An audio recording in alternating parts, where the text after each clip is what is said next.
I'm Margaret, 36. Standing here on the sidewalk, I'm looking at my belongings scattered across the manicured lawn like trash.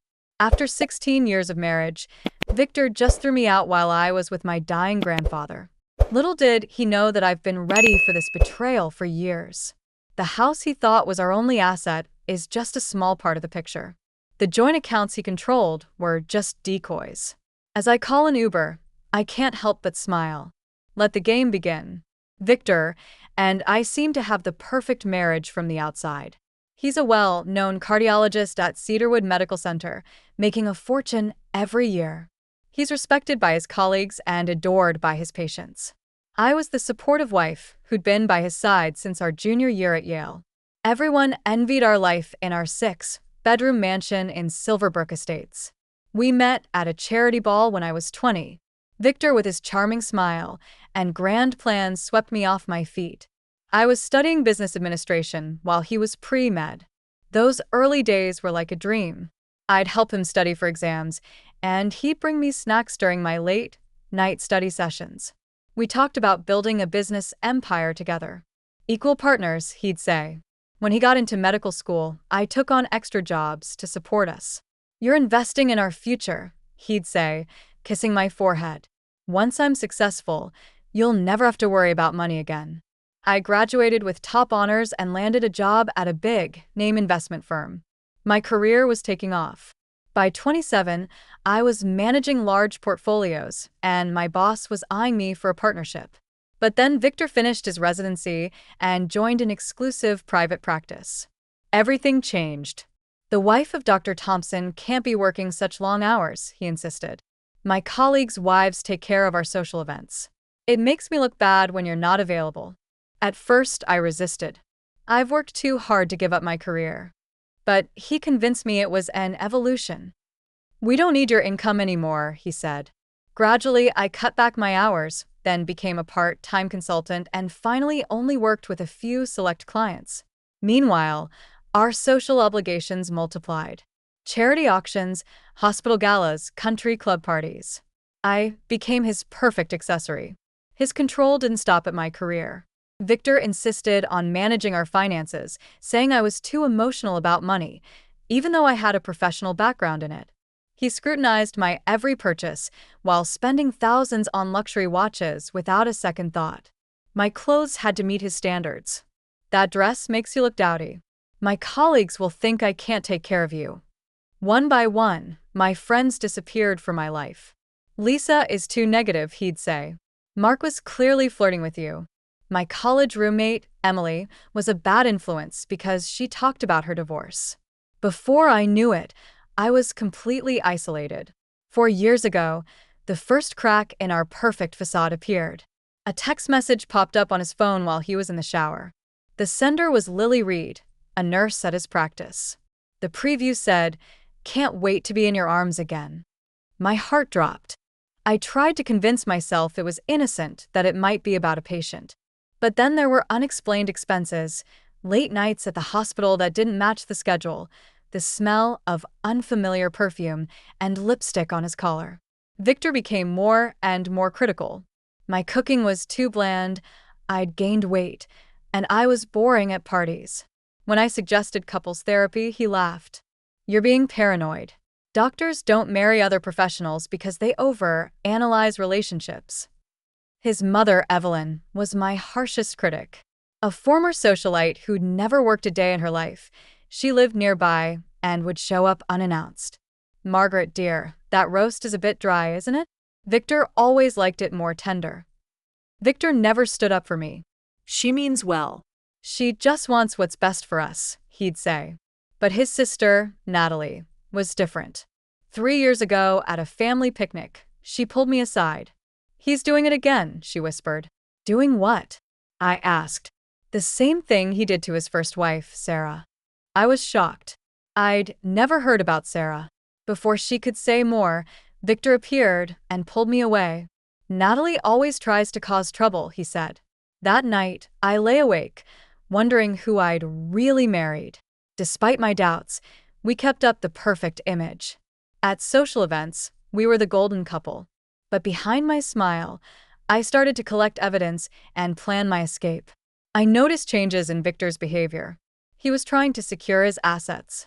He got me to sign a bunch of documents when we refinanced our house, and I later found out a prenuptial agreement had been modified.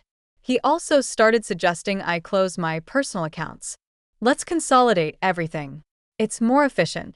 I just smiled and nodded, knowing he was setting a trap. 3 years ago, while looking at our tax returns, which he always made me sign without reading, I noticed discrepancies. There was a lot of missing income and deductions for properties I didn't recognize. Just some investment properties through my medical business, he said dismissively. The accountant takes care of it, but I was worried. I started taking pictures of financial documents with my phone when he was at work and stored them in password-protected cloud folders. 2 months later, at a high-end department store, a woman approached me in the parking lot. "You're Margaret Thompson, right?" she asked. She was in her early 40s, with tired eyes. "Yes." "Do I know you?" I asked. "No, but I know you. I'm Sarah Davis, Victor's first wife." My heart skipped a beat as I remembered Natalie's warning. We talked for hours at a nearby coffee shop. Sarah had supported Victor through his first 2 years of medical school, working 2 jobs while he studied. Once he got big medical school loans, he filed for divorce, saying they'd grown apart. He took the money from their small house as repayment for his career sacrifices, leaving her with only debt. "He's charming, but he sees relationships as business deals," Sarah said. "When you're no longer useful to him, he'll discard you without a second thought." That evening, I started looking for divorce lawyers who specialized in high-asset cases and found Isabella Garcia. Her website was full of testimonials from clients in similar situations. I made an appointment and paid the consultation fee in cash. Isabella's office was in a discreet downtown building. She listened to my suspicions without judgment. "You're smarter than most," she said. "Most women wait until they're locked out with no money. If you're right about your husband, we need to be careful. Gathering evidence without him noticing is crucial." She gave me a checklist: document all assets, secure personal paperwork, build independent credit, open separate accounts, and save up a financial cushion. Most importantly, keep up the act. "Surprise is your biggest advantage," she warned. That night, I created a secure email account and started living a double life. I contacted my grandfather, who'd always been financially savvy. He wired me $25,000 from his private account. "Every woman needs a safety net," he said. I opened accounts at a bank Victor had never used, using my office address for correspondence. I also started moving small amounts of my personal inheritance into these new accounts. Thanks to my business background, I was able to track down Victor's hidden investments. I found offshore accounts in the Bahamas, a beach house in Malibu registered in his mother's name but paid for with our marital money, and a private jet registered to his medical practice but used for his personal trips. 14 months into my investigation, I'd mapped out a network of hidden assets worth over $15 million. I legally had a claim to these as his wife. The next step required more courage. Using an anonymous LLC, I bought a beautiful cottage in Pinewood, 40 miles from our main house. It was on a wooded lot with a small pond in the backyard. It was exactly the kind of home I'd always wanted, but Victor had dismissed it as too rustic. I furnished it slowly, telling Victor the First was donating old furniture to charity. I installed a top-of-the-line security system, planted a garden, and set up a home office. I was building a life Victor knew nothing about. To explain my absences, I told him I was volunteering at a local business mentorship program for women. He approved, seeing it as a good social move. I befriended my new neighbors, pretending to be the property manager for an out-of-state owner. The Johnsons next door invited me to neighborhood barbecues, and Mrs. Miller across the street shared gardening tips. They became the real community I'd been missing. Professionally, I was also making a comeback. I kept a small client base from my old firm, working remotely, without Victor's knowledge. I rebranded myself as an independent business consultant, focusing on helping women achieve financial independence. Living this double life was emotionally draining. Some nights, I'd lie beside Victor, wondering if I was overreacting. But then he'd make a hurtful comment, or I'd find more financial deception, and my determination would grow stronger. I documented everything carefully. Isabella reviewed my evidence every month, helping me build what she called an airtight case. When I asked when we should file, she said, "We wait for him to make the first move. Let him think he's in control." Then one rainy Wednesday evening in May, I got a call. Victor was supposed to be at a medical conference in San Francisco, but I knew from my credit card alerts that he was actually with Lily at a luxury resort. I was alone when the hospice nurse called about my grandfather. "The doctors say he has 1 to 2 weeks left. He's asking for you." My grandfather had raised me after my parents died in a car accident when I was 13.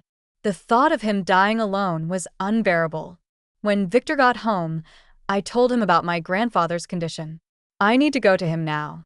He frowned and checked his calendar. "We have a hospital fundraiser next weekend. The director specifically asked about you." "My grandfather is dying, Victor," I said. "Hospitals are depressing. He probably won't even know you're there. Just send flowers and some money," he replied. I stared at him, seeing him clearly for the first time. "I'm going. I'll come back for the fundraiser if I can." His jaw tightened. "This is why your career went nowhere. You let emotions cloud your judgment." I packed that night. As I folded my clothes, Victor leaned against the doorframe. "If you go, make it quick, a week at most. And call Evelyn to handle the fundraiser if you're not back." I just nodded, too angry to speak. Before I left, I made copies of our latest financial statements and transferred an extra $60,000 to my secret account. My grandfather lived in a small seaside town. When I arrived at the hospice, he looked smaller than I remembered, but his eyes were still sharp.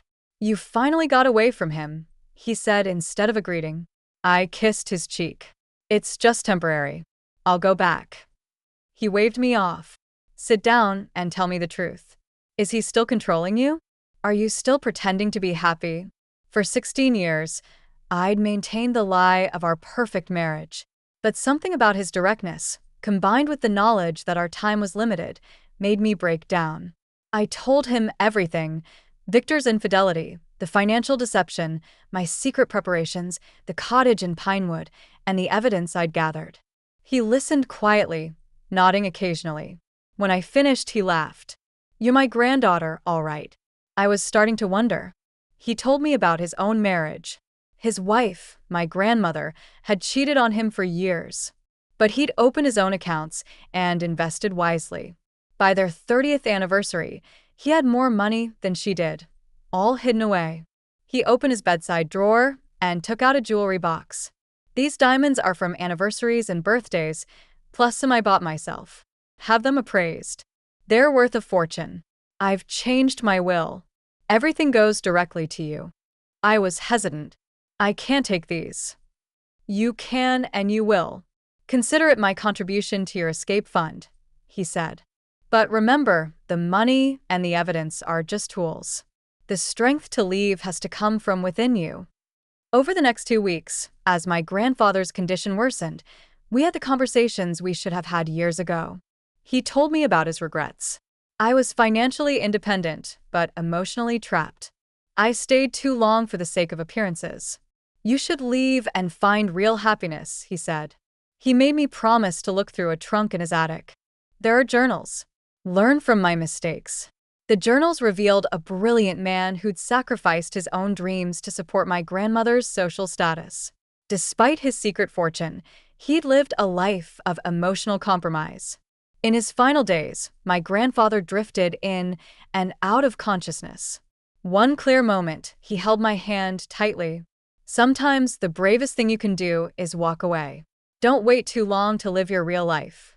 He passed away peacefully 3 days later with me by his side. I stayed for the funeral and then spent a couple of days going through his house. In the attic trunk, I found more jewelry, stocks, and documents for properties I didn't know he owned. During this time, Victor's calls became colder and less frequent. He mainly asked about the funeral arrangements, but was more concerned about whether I'd return for the fundraiser. "Evelyn has stepped in, but it's not the same," he complained. "The director specifically mentioned your absence." On my last day in the town, I couldn't reach Victor at all. His phone went straight to voicemail, and he didn't reply to my texts. Worried, I called our neighbor, Mrs. Jenkins, pretending to check on a package.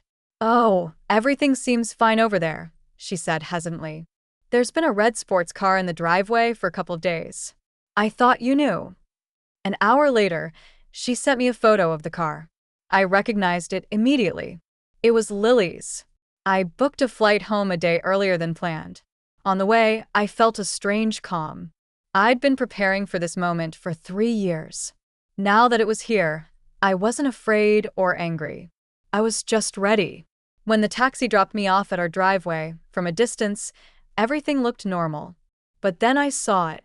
My clothes, books, and personal items were scattered across the lawn. The locks had been changed. I stood there, frozen, looking at this surreal scene. My clothes were trampled into the grass, books were open with pages fluttering in the wind, and photo albums had their contents spilled out, showing happier times now ruined by betrayal. The front door opened, and Victor emerged, with Lily on his arm. She was wearing my favorite silk nightgown. You're back," Victor said casually. "Your timing is as bad as ever." I found my voice. "What is this?" "This is the end of our marriage. You abandoned your duties when I needed you." "I'm just speeding up the inevitable," he replied. Lily looked a bit uncomfortable, tugging at the nightgown. "I was at my grandfather's funeral," I said quietly. Victor shrugged. "I've been busy too. The divorce papers are in that pile. Consider yourself served." He smiled, the same charming smile that had once made my heart race. "Don't worry about the post-nuptial agreement. My lawyer says it's ironclad. You'll get your clothing allowance for the year, which should be enough until you figure something out." Evelyn appeared behind them, looking satisfied. "I always said you weren't right for Victor. A woman who leaves her husband for weeks has no right to call herself a wife." I noticed the neighbors peeking through their curtains. They loved a good scandal as long as it wasn't theirs. "I need my passport and birth certificate and the family heirloom from my grandfather," I said calmly. Victor laughed. "Already claimed as marital property for appraisal. You'll get nothing in this divorce." He checked his watch. "You have 30 minutes to collect what you can before I call the police." I kept my composure, though my hands were shaking. Years of planning had prepared me for this moment, but the public humiliation still stung.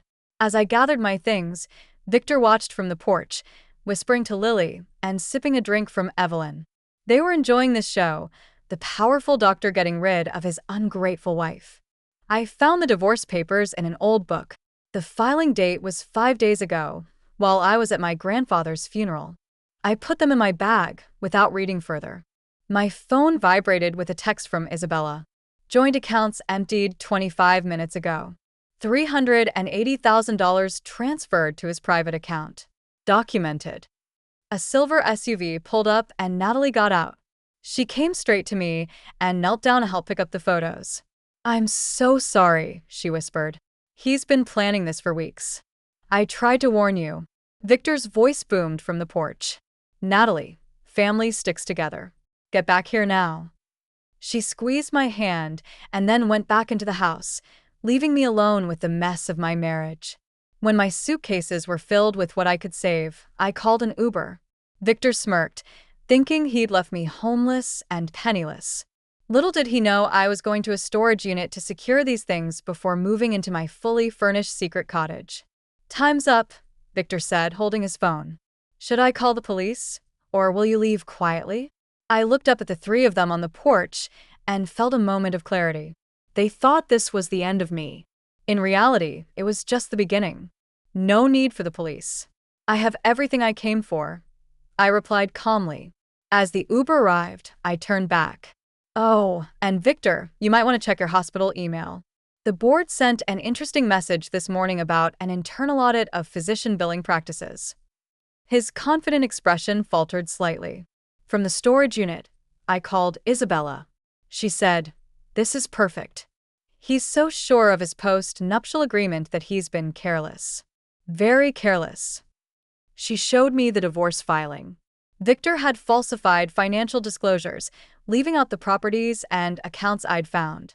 He'd also claimed I'd abandoned the marriage, using my grandfather's illness as an excuse. Isabella explained that this was fraud in court. Judges hate being lied to more than they hate spouses hiding assets. We came up with a plan. She'd file an emergency motion for temporary support and exclusive use of the marital home because of the improper eviction. She'd also tell the court about the hidden assets and ask for them to be frozen. I checked into a luxury hotel, the same one where Victor had his affair. That night, I ordered room service and took a long bath, processing what had happened. Victor called me many times, getting angrier as I didn't answer. His messages went from smugness to confusion and irritation. "Where are you staying? Evelyn says none of your friends have heard from you. The bank called about strange activity on your account. What have you been doing?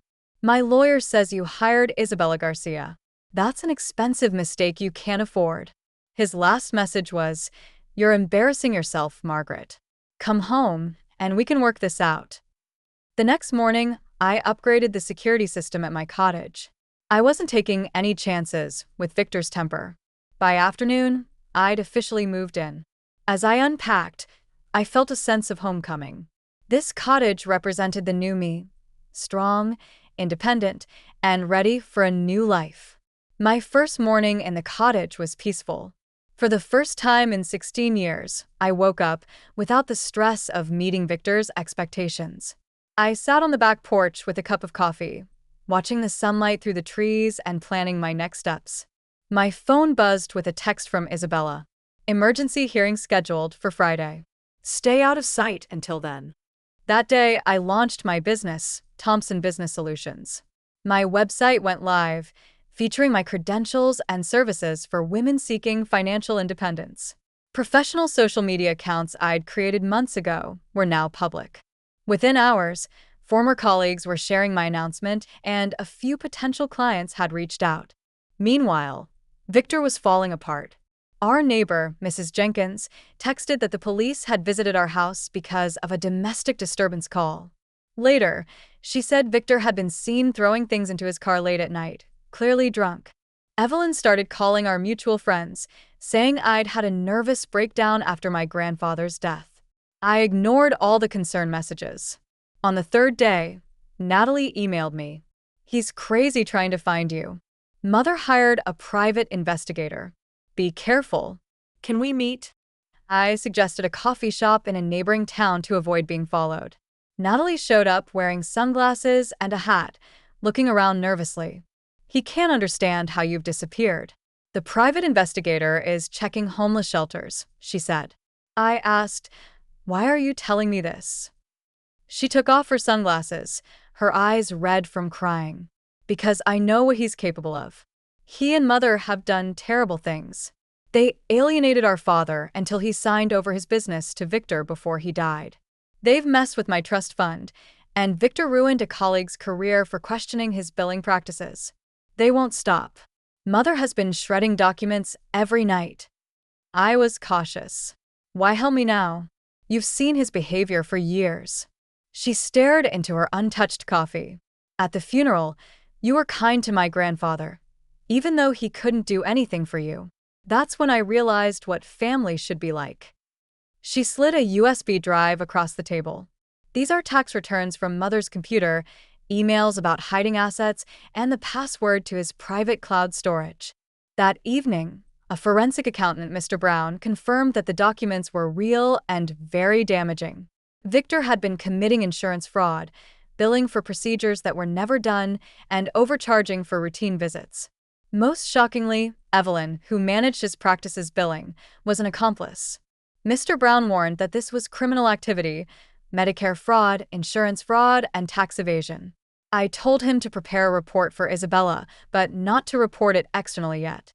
This was a powerful weapon I wasn't ready to use. The following week, I had my first court appearance. I entered the courthouse through a side door to avoid Victor, who was waiting in the main lobby with his lawyer and Evelyn. Inside the courtroom, his confidence faded when he saw me sitting next to Isabella, looking professional and calm. He'd expected a broken woman begging for mercy, not a strong-willed professional ready for a fight. Judge Anderson reviewed our emergency motions. Dr. Thompson, these financial disclosures seem incomplete compared to the evidence presented by Mrs. Thompson's lawyer. Care to explain? Victor's lawyer, Mr. Harris, said, Your Honor, my client claims these are pre-marital assets misidentified as marital property. Judge Anderson turned to me. Mrs. Thompson, how did you discover these alleged hidden assets? Isabella answered for me. Through Mrs. Thompson's professional work in business administration, Your Honor. She documented these discoveries over several years, anticipating her husband's attempt to hide marital property. The judge ordered an immediate freeze on all disputed assets and appointed a forensic accountant to look into the matter. She also gave me temporary support, ignoring Victor's protests about the post-nuptial agreement. Preliminary review suggests this agreement may have been signed under duress or without full financial disclosure. Until proven valid, standard support calculations apply, Judge Anderson said. As we left the courtroom, Victor grabbed my arm. Where are you living? And where did you get the money for Isabella? She charges a fortune. I calmly removed his hand. You should have thought about that before throwing my things on the lawn. His face turned red with anger. This isn't over. You have no idea what you're up against. I replied quietly, I think it's you who's in for a surprise. That evening, Lily contacted me on Instagram, asking to meet. Against Isabella's advice, I agreed to meet her at a public restaurant with security cameras. She looked nothing like the confident woman on the porch. Her eyes were dull, and she flinched at sudden noises. He's not who I thought he was, she began softly. When we started, he was charming and generous. He said you were cold and career-obsessed. But after you left, everything changed. He checks my phone, questions my every move. Last night, he threw a plate against the wall because dinner was late. She showed me the bruises on her arm. I felt a pang of pity. She slid a phone across the table. This is his second phone. Even Evelyn doesn't know about it. The passcode is your birthday. The contents were worse than I imagined. There were texts about selling prescription drugs, photos of patient records with insurance information, and a shadow accounting system showing cash payments for diverted medications. He's been selling prescription painkillers. He writes prescriptions for patients who don't exist and sells the drugs through someone at the hospital, she said. I asked, Why give this to me? You could go to the police. Her eyes filled with tears. He told me what happened to the last nurse who reported him. She lost her license and her reputation. He said he'd do the same to me. I'm moving back to my hometown tomorrow. My sister bought the ticket. Please wait a few days before using this. I copied the evidence and promised to protect her. Over the next month, I took action. I canceled all joint credit cards, removed myself from our shared insurance policies, and quit the country club membership Victor valued so much. Each move was a step in my plan to break free from the life he'd created. Victor was denied entry to the country club, causing a scene in front of his important clients. Our joint donor status at the hospital fundraiser was revoked when I withdrew my contribution. Most importantly, I sent an anonymous tip to the hospital's compliance office about Victor's billing irregularities. This started an internal investigation that quickly expanded to include prescription drug monitoring. The private investigator he hired found my cottage through my car registration. 6 weeks after I moved in, the security cameras caught Victor checking the perimeter of the property at night. He came back later, trying to disable a camera and force open the back door. The silent alarm alerted the police, who found him drunk and demanding to see his wife. He was arrested for attempted break-in, and the news made the local papers. Isabella immediately filed for a restraining order, which was granted based on the security footage and the police report. Victor was banned from coming within 500 feet of me or my property. His professional life also fell apart. The hospital put him on administrative leave pending the investigation, and many patients switched to other doctors. In a desperate move, Victor offered a settlement during a deposition. I'll give you $3.5 million, the main house, and half of our joint accounts. In return, You'll drop all allegations and stop talking to the investigators, he said. Isabella and I looked at each other. She replied, "Are you trying to pay my client to stop a criminal investigation?" His lawyer quickly intervened, but Isabella reported the offer to the district attorney. Victor was furious. "You've destroyed everything I built. 16 years of marriage, and this is how you repay me." I said calmly, "No, Victor. You tried to destroy me. You tried to take away my dreams and my independence. I don't want your money. I want justice for myself and for all the people you've hurt." The settlement offer only made the criminal case against Victor stronger. The district attorney saw it as a sign of guilt and witness tampering. A grand jury was called, and Victor and Evelyn were indicted on 40 counts, including fraud, drug-related crimes, and conspiracy. The arrests made national news. Prominent cardiologist and mother arrested in massive fraud scheme, the headlines read. Photos showed Victor and Evelyn being led away in handcuffs, their faces a mix of shock and anger. Natalie stood by me during this time. "They taught me that loyalty meant covering up their secrets. But I finally realized that true loyalty is standing up for the truth," she said. The criminal case overshadowed our divorce. Judge Anderson expedited the divorce process, considering the circumstances. The final settlement included all the marital assets, even the ones Victor had tried to hide. The court also recognized the emotional and career damage I'd suffered during the marriage. The systematic restriction of Mrs. Thompson's professional opportunities and personal freedom amounts to economic abuse, Judge Anderson noted in her ruling. As the criminal case progressed, more people came forward with stories about Victor's bad behavior. There were accounts of bullying, sexual harassment, and medical negligence that he'd covered up. The prestigious practice he'd built was revealed as a toxic workplace. Victor, facing the loss of his reputation and freedom, became more and more desperate. Despite the restraining order, he showed up at my office building, trying to confront me in the parking lot. He called me from block numbers, leaving incoherent messages. He even contacted our mutual friends to find out about my whereabouts. One morning, he showed up at my cottage in the middle of the night, triggering the security alarms. The police arrested him again for violating the restraining order. His bail was revoked, and he was held in jail until the trial. Evelyn's health started to decline, perhaps due to the stress and the loss of control. She had a minor heart attack, which delayed the court proceedings. Some people felt sorry for her, but then it came out that she'd exaggerated her symptoms in the past to avoid court. I found myself in the spotlight. Women's groups asked me to speak about financial abuse. Legal organizations wanted me to give presentations on finding hidden assets. Financial magazines interviewed me about protecting oneself in a marriage. My story of a controlled wife who'd planned her escape while maintaining a perfect facade resonated with many people.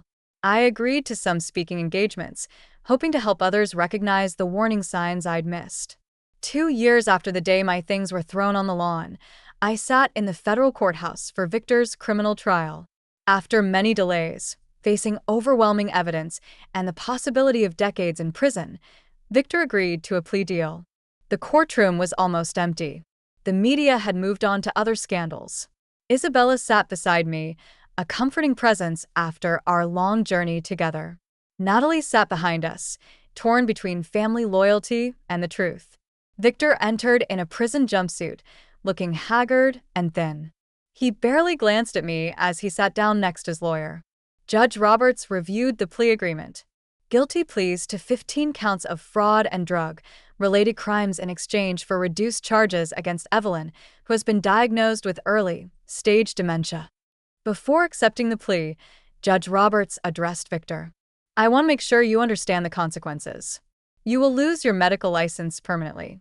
You will serve at least 10 years in federal prison. You will pay restitution of over $5 million to the insurance companies, patients, and the hospital. Do you understand?" Victor nodded tiredly. "Yes, Your Honor." Then, Judge Roberts turned to me. "Mrs. Thompson, as the person who reported this case, you have the right to make a victim impact statement if you wish." I walked to the podium and looked directly into Victor's eyes for the first time in months. The prepared statement in my hand seemed inadequate. 16 years ago, I married a man I thought was my partner. I supported his dreams, sacrificed my own career, and trusted him with my future. In return, he isolated me, controlled our finances, and was ready to leave me with nothing when I was no longer useful to him. I began.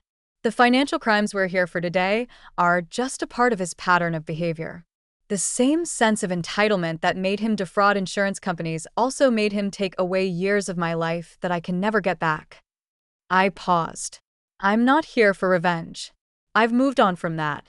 I'm here for the patients who trusted him, the colleagues he bullied, and the women who might still be trapped in similar situations, wondering if they can ever be free. Victor finally looked up at me, his expression unreadable. I hope the time you have in prison gives you a chance to reflect and change, I concluded. Our marriage ended 2 years ago on that lawn, but I've learned that endings can be new beginnings. I've rebuilt my life on a foundation of truth. I wish the same for everyone affected by your actions, including you, Victor. Judge Roberts thanked me and accepted the plea. As Victor was led away, he stopped beside me. I never thought you were capable of this, he said quietly. That was your biggest mistake, I replied. Outside the courthouse, Natalie approached me. Mother's nursing home allows visitors on weekends. She asks about you sometimes when she's lucid. I squeezed her hand. Maybe someday. For now, I'm grateful for your support. In the months that followed, I used part of my divorce settlement to start the Harrison Business Foundation, named after my grandfather. It provides resources for women in controlling relationships, including emergency grants, legal help, and financial education. My cottage in Pinewood became my permanent home. I expanded the garden, adding a section with my grandfather's favorite flowers and a plaque with his words, "Sometimes the bravest thing you can do is walk away." My business continued to grow. I hired more consultants and specialized in helping women achieve financial independence during major life changes. I also wrote a book about financial autonomy in marriage, which became required reading in some university courses. Lily contacted me after she moved back to her hometown. She'd gone back to school to become a nursing professor, determined to teach ethical practices to future healthcare workers. "I'll always regret my part in hurting you," she wrote. "But I'm trying to make something good out of it, just like you have." Evelyn's condition got worse. Natalie became her primary caregiver, dealing with the irony of taking care of a mother who'd caused so much pain. "She talks about your wedding sometimes. She seems to be proud of how beautiful it was," Natalie told me. I found that I could feel a bit of pity for Evelyn, a woman who'd built her identity around her son's success and was now losing everything, including her freedom. 6 months after Victor's sentencing, I received a letter from him. The prison chaplain had encouraged the inmates to make amends. His words seemed sincere, though not completely self-aware. I still don't understand how everything fell apart. The life I built, the reputation I had, it's all gone. I blamed you at first, but now I realize I did this to myself. Decision by decision, I made the wrong choices. I don't expect your forgiveness. I'm not even sure I'm sorry for the right reasons yet, but I want you to know that I'm trying to understand what went wrong." I didn't reply right away. I wasn't sure if it was worth it for either of us. Eventually, I sent a short note acknowledging his letter and wishing him well on his journey of self-discovery. Some chapters in life are better closed gently than slammed shut. 3 years after the day my life changed forever, I stood at the podium of a women's shelter fundraiser, sharing my story for the first time in public. The audience was made up of survivors, advocates, and professionals working to end domestic abuse. "Financial abuse leaves no visible scars," I explained. "Its power lies in isolating and making you dependent. The perfect life on the outside can be a gilded cage." I described the warning signs I'd missed: the gradual loss of my career, the isolation from friends and family, and the complete control of our finances despite my expertise. Freedom starts with preparation. For me, it meant years of documenting, saving, and building a new life while keeping up the appearance of a perfect marriage.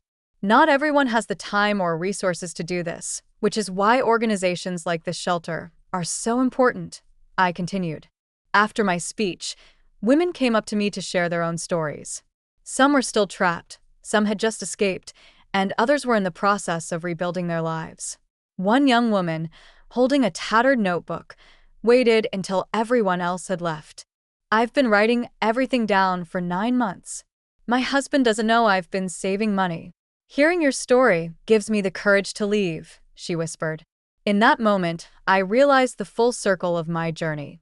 From the controlled doctor's wife to a woman helping others find their way to freedom. The revenge Victor had feared was just the natural result of his own actions being exposed. My grandfather had shown me that financial independence is the key to personal freedom.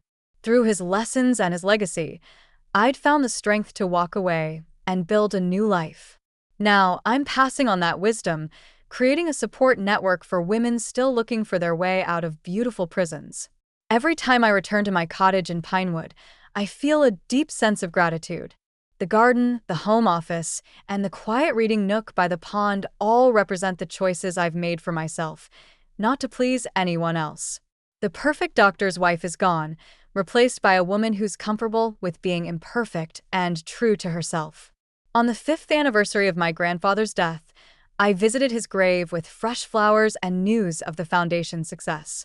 Standing beside the simple headstone, I felt his presence in the wisdom that had guided me through the darkest times. "You were right," I said aloud. "Sometimes, the bravest thing is walking away, and what seems like an ending can be the start of something truly meaningful." I'm sharing my story not just to tell what happened to me, but to connect with others who might see themselves in my experience. Family betrayal leaves wounds that take time to heal, but healing is possible. If my story resonates with you, I'd love to hear your thoughts in the comments. What kind of family betrayal have you witnessed or experienced, and how did you find the strength to move forward? Please share, like, and subscribe if you want to hear more stories about overcoming family manipulation and finding justice. Your support helps this channel reach others who might be feeling alone in similar situations. Remember, the first step to getting your power back is realizing when it's been taken away from you. Thank you for listening to my story of how I went from a controlled wife to a woman helping others find their freedom.